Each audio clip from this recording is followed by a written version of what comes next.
Hello welcome to learn with me MMS. അപ്പോൾ കഴിഞ്ഞ ക്ലാസ്സിൽ നമ്മൾ സൈക്കോളജിയുടെ ആരംഭം, സൈക്കോളജിയെക്കുറിച്ച് ഓരോ ശാസ്ത്രജ്ഞരും ഓരോ മനഃശാസ്ത്രജ്ഞരും പറഞ്ഞിട്ടുള്ള നിർവചനങ്ങളും കാര്യങ്ങളൊക്കെയാണ് കഴിഞ്ഞ ക്ലാസ്സിൽ പറഞ്ഞത്. ഇന്നത്തെ ക്ലാസ്സിൽ നമ്മൾ മനഃശാസ്ത്ര ചിന്താധാരകൾ അഥവാ സൈക്കോളജിക്കൽ തോട്ട്സിനെ കുറിച്ചിട്ടാണ് ഡിസ്കസ് ചെയ്യാൻ പോകുന്നത്. അപ്പം ഒരുപാട് വക്താക്കൾ ഒരുപാട് വാദങ്ങൾ ഒരുപാട് ചിന്താധാരകൾ കൊണ്ടുവന്നിട്ടുണ്ട്. അതിനെക്കുറിച്ചിട്ടാണ് നമ്മൾ ഇന്നത്തെ ക്ലാസ്സിൽ പഠിക്കാൻ പോകുന്നത്. അപ്പോൾ നമുക്ക് ക്ലാസ്സിലോട്ട് കിടക്കാം. അപ്പോൾ നമുക്ക് ആദ്യത്തെ ചിന്താധാരയിലോട്ട് കിടക്കാം. ആദ്യത്തേതാണ് ഘടനാവാദം അഥവാ സ്ട്രക്ചറലിസം. അപ്പോൾ പേര് പോലെ തന്നെ ഘടനയ്ക്ക് പ്രാധാന്യം, അതായത് ഒരു വസ്തുവിൻ്റെ ധർമ്മം മനസ്സിലാക്കുന്നത് അതിൻ്റെ ഘടനയിലൂടെയാണെന്നാണ് ഈ ഒരു ഈ ചിന്താധാരയിൽ പറയുന്നത്. അപ്പോൾ ഘടനാവാദം അഥവാ സ്ട്രക്ചറലിസം എന്ന് പറഞ്ഞാൽ ഒരു വസ്തുവിൻ്റെ ധർമ്മം മനസ്സിലാക്കുന്നത് അതിൻ്റെ ഘടനയിലൂടെയാണ്.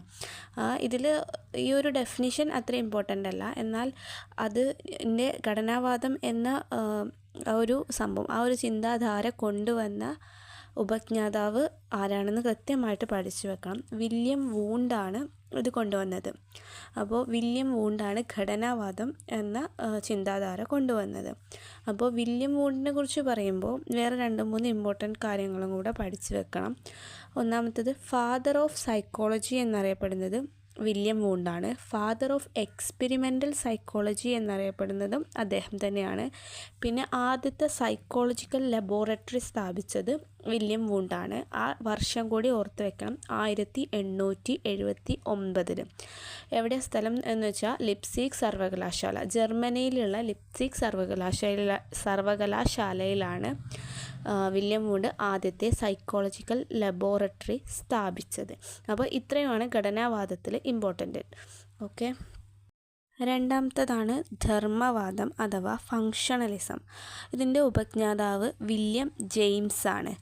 അപ്പോൾ വില്യം ജെയിംസ് കൊണ്ടുവന്ന ഒരാശയമാണ് ധർമ്മവാദം. ഇതെന്താണെന്ന് വെച്ചാൽ പരിസരവുമായി ഇണങ്ങിപ്പോകാൻ ഒരു ജീവിയെ സഹായിക്കുന്നത് മനസ്സിൻ്റെ ധർമ്മമാണ് എന്നാണ് പറയുന്നത്. അപ്പോൾ ഒരു ജീവി അതിൻ്റെ ചുറ്റുപാടുമായിട്ടൊക്കെ ഇണങ്ങി ജീവിക്കാൻ വേണ്ടിയിട്ട് സഹായിക്കുന്നത് അതിൻ്റെ ധർമ്മം, അതിൻ്റെ മനസ്സിൻ്റെ ധർമ്മമാണ് എന്നാണ് ധർമ്മവാദത്തിൽ പറയുന്നത്.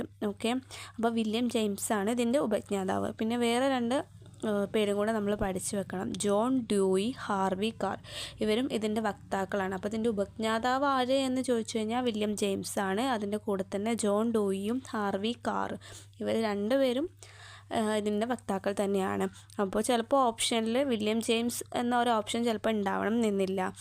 ഫങ്ഷണലിസത്തിൻ്റെ വക്താക്കൾ ആരാണെന്ന് ചോദിച്ചിട്ട് ചിലപ്പോൾ ജോൺ ഡ്യൂയോ ഹാർവി കാറോ ആയിട്ട് നമുക്ക് ഓപ്ഷൻ വരാം. അപ്പോൾ ആ സമയത്ത് നമുക്ക് കറക്റ്റായിട്ട് എഴുതാൻ കഴിയണം. അപ്പോൾ അതാണ് ധർമ്മവാദത്തിൽ പഠിക്കാനുള്ളത്. മൂന്നാമത്തേതാണ് സമഗ്രതാവാദം അഥവാ ഗസ്റ്റാൾട്ടിസം. ഈ ഒരു ആശയം കൊണ്ടുവന്നത് മാക്സ് വേർത്തീമറാണ്. സമഗ്രതാവാദത്തിൽ എന്ന് പറയുന്നത് ഏതൊരു കാര്യത്തെയും നമ്മൾ നോക്കിക്കാണുമ്പോൾ അതിനെ പൂർണ്ണമായിട്ട് നോക്കിക്കാണുക അല്ലെങ്കിൽ സമഗ്രമായിട്ട് നോക്കിക്കാണണം എന്നാണ് ഈ ഒരു ആശയത്തിൻ്റെ പൂർണ്ണമായിട്ടുള്ള ഒരു കാര്യം എന്ന് പറയുന്നത്. അതായത് നമ്മൾ ഏതൊരു കാര്യത്തെയും നമ്മൾ സമഗ്രമായിട്ട് നോക്കിക്കാണണം. അപ്പോൾ സമഗ്രതക്കാണ് ഇവിടെ പ്രാധാന്യം. ഓക്കെ, അപ്പോൾ മനസ്സിലായല്ലോ. സമഗ്രതാവാദം എന്ന് പറഞ്ഞാൽ ഏതൊരു കാര്യത്തെ നോക്കിക്കാണുമ്പോഴും അതിനെ സമഗ്രമായി നോക്കിക്കാണാൻ ശ്രമിക്കുക എന്നുള്ള ആശയമാണ്. ആൻഡ് അതിൻ്റെ ഉപജ്ഞാതാവ് മാക്സ് വേർത്തീമറാണ്. പിന്നെ വേറെ 3 പേരും കൂടെ അതിൻ്റെ കൂട്ടത്തിൽ പഠിച്ചു പോകണം.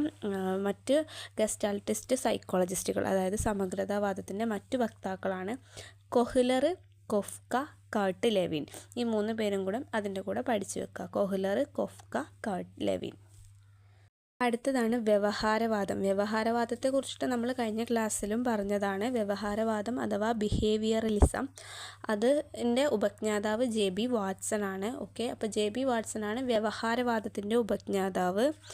അദ്ദേഹം പറയുന്നത് എന്താണെന്ന് വെച്ചാൽ, അല്ലെങ്കിൽ വ്യവഹാരവാദം പറയുന്നത് എന്താണെന്ന് വെച്ചാൽ, സങ്കീർണമായിട്ടുള്ള വ്യവഹാരങ്ങൾ ചോദക പ്രതികരണത്തിൽ അധിഷ്ഠിതമാണ്. അതായത് നമ്മുടെ സങ്കീർണമായിട്ട് മനുഷ്യനുണ്ടാവുന്ന വ്യക്തികളിൽ ഉണ്ടാവുന്ന വ്യവഹാരങ്ങളെല്ലാം ചോദക പ്രതികരണത്തിൽ അധിഷ്ഠിതമാണ്. ചോദകം പ്രയോഗം, പ്രതികരണം എന്നിവയ്ക്കനുസരിച്ചിട്ടാണ് എന്നാണ് വ്യവഹാരവാദം പറയുന്നത്. ഓക്കെ, ജെ ബി വാട്സനെ കൂടാതെ വേറെ 3 വക്താക്കളുടെ പേരും കൂടെ നമ്മൾ പ്രത്യേകം പഠിച്ചു വെക്കുക. ഒന്ന് പാവ്ലോക്ക്, രണ്ടാമത്തേത് തോണ്ടേക്ക്, 3 സ്കിന്നർ. ഈ 3 പേരും കൂടി നമ്മൾ ഇതിൻ്റെ കൂടെ പഠിച്ചു പോകേണ്ടതാണ്. അടുത്തതാണ് മാനസികാപഗ്രഥനം അല്ലെങ്കിൽ സൈക്കോ അനാലിസിസ്. ഇതിന് പറയുന്നത് എന്താണെന്ന് വെച്ചാൽ അബോധ മനസ്സിൽ ഉണ്ടാകുന്ന ചോദകങ്ങളാണ് വ്യവഹാരത്തിലൂടെയും ചിന്തയിലൂടെയും വ്യക്തിയിൽ പ്രകടമാകുന്നത് എന്നാണ്. ഒരു വ്യക്തിയിൽ അബോധ മനസ്സിൽ രൂപപ്പെടുന്ന ചില ചോദകങ്ങളാണ് വ്യവഹാരം അല്ലെങ്കിൽ പെരുമാറ്റത്തിലൂടെ മനുഷ്യൻ്റെ ചിന്തകളിലൂടെയൊക്കെ പുറത്തു വരുന്നത് അല്ലെങ്കിൽ പ്രകടമാകുന്നത് എന്നാണ് മാനസികാപഗ്രഥനത്തിൽ പറയുന്നത്.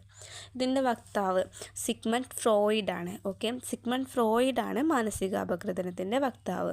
സിഗ്മണ്ട് ഫ്രോയിഡിനെ കുറിച്ച് പറയുമ്പോൾ വേറെ നമ്മൾ അദ്ദേഹത്തിൻ്റെ ഒരു 2 പ്രധാനപ്പെട്ട ബുക്കും കൂടെ കൂട്ടത്തിൽ നമ്മൾ പറഞ്ഞു പോവാണ്. അതും കൂടെ ഇമ്പോർട്ടൻ്റ് ആയിട്ട് പഠിക്കാം. ഒന്ന് സ്വപ്നങ്ങളുടെ വ്യാഖ്യാനം, അതൊരു വളരെ ഇമ്പോർട്ടൻ്റ് ആയിട്ടുള്ള ഒരു ബുക്കാണ് അദ്ദേഹത്തിൻ്റെ. അതേപോലെ ദ ഈഗോ ആൻഡ് ദ ഇത്, ഇതിനെക്കുറിച്ചിട്ടൊക്കെ നമ്മൾ കൂടുതലായിട്ട് പഠിക്കുന്നുണ്ട്, ഈഗോ ഇതിനെ കുറിച്ചിട്ടൊക്കെ. അപ്പോൾ തൽക്കാലം അദ്ദേഹത്തിൻ്റെ 2 ബുക്കുകളെ കുറിച്ചിട്ട് നമ്മളിപ്പോൾ ഒന്ന് മനസ്സിലാക്കി വെക്കുക. സ്വപ്നങ്ങളുടെ വ്യാഖ്യാനം, ദ ഈഗോ ആൻഡ് ദ ഇത്. പിന്നെ മാനസികാപഗ്രഥനത്തിൽ വേറെ 2 വക്താക്കളുടെ പേര് കൂടെ ഓർക്കുക, ആഡ്ലർ, കാൾ യുങ്. അപ്പോൾ ഇത്രയും മനസ്സിലാക്കുക. ഇതാണ് മാനവികതാവാദം അഥവാ ഹ്യൂമനിസം. മാനവികതാവാദം എന്ന് പറയുന്നത് മനുഷ്യ വ്യക്തികൾക്ക് പ്രാധാന്യം നൽകുന്ന ഒരു ആശയമാണ്. ഇവിടെ ആത്മസാക്ഷാത്കാരം, അതിനാണ് പ്രാധാന്യം. ആത്മസാക്ഷാത്കാരമാണ് ഇമ്പോർട്ടൻ്റ് ആയിട്ട് വരുന്നത്. ഇതിൻ്റെ വക്താക്കൾ എബ്രഹാം മാസ്ലോയും കാൾ റോജേഴ്സുമാണ് മാനവികതാവാദം അല്ലെങ്കിൽ ഹ്യൂമനിസത്തിൻ്റെ വക്താക്കൾ. കോഗ്നിറ്റീവ് കൺസ്ട്രക്റ്റിവിസം, ജ്ഞാനനിർമ്മിതിവാദം, അതാണ് അടുത്ത ടോപ്പിക്ക്. അപ്പം ജ്ഞാനനിർമ്മിതിവാദം അതിനകത്ത് പറയുന്നത് എന്താ വെച്ചാൽ കുട്ടികൾക്ക് സ്വയം അറിവ് നിർമ്മിക്കാനുള്ള കഴിവുണ്ട്, അതാണ് സ്വയം അറിവ് നിർമ്മിക്കുക, അതാണ് ജ്ഞാനനിർമ്മിതിവാദം. ഓക്കെ, അപ്പം അതിനകത്ത് പറയുന്നത് കുട്ടികൾക്ക് സ്വയം അറിവ് നിർമ്മിക്കാനുള്ള കഴിവുണ്ട് എന്നാണ്. അപ്പം ജീൻ പിയാഷെയാണ് അതിൻ്റെ പ്രധാനപ്പെട്ട വക്താവ് അല്ലെങ്കിൽ ഉപജ്ഞാതാവ്. അപ്പോൾ ജീൻ പിയാഷെ പറഞ്ഞൊരു കാര്യം കൂടെ ഓർത്ത് വെക്കണം. ജീൻ പിയാഷെ കുട്ടികളെ ലിറ്റിൽ സയൻറ്റിസ്റ്റ് എന്ന് വിളിച്ചു, ആ ഒരു കാര്യം കൂടി ഓർത്ത് വെക്കാം. അപ്പോൾ ജീൻ പിയാഷെയാണ് കോഗ്നിറ്റീവ് കൺസ്ട്രക്റ്റിവിസത്തിൻ്റെ ഉപജ്ഞാതാവ്. അതിൻ്റെ കൂടെ തന്നെ പഠിക്കേണ്ട 2 വക്താക്കളാണ് വൈഗോട്സ്കി, ജെറോം എസ് ബ്രൂണറും വൈഗോട്സ്കിയും. അവർ 2 പേരും കൂടെ ഇതിൻ്റെ വക്താക്കളാണ്. അപ്പോൾ ഇത്രയാണ് നമ്മൾ ഇതുവരെ പഠിച്ചത്. അപ്പം എല്ലാ ഇതും, അതായത് ഓരോ ചിന്താധാരകളും അതിൻ്റെ ഉപജ്ഞാതാക്കളും അതിൻ്റെ കൂടെ വരുന്ന 2-3 വക്താക്കൾ, അവരെ കൃത്യമായിട്ട് ഓർത്ത് വെച്ച് പഠിക്കുക. ഇത്രയാണ് ഇന്നത്തെ ക്ലാസ്സിൽ. അപ്പോൾ ബാക്കി നമുക്ക് അടുത്ത ക്ലാസ്സിൽ നോക്കാം. Thanks for watching.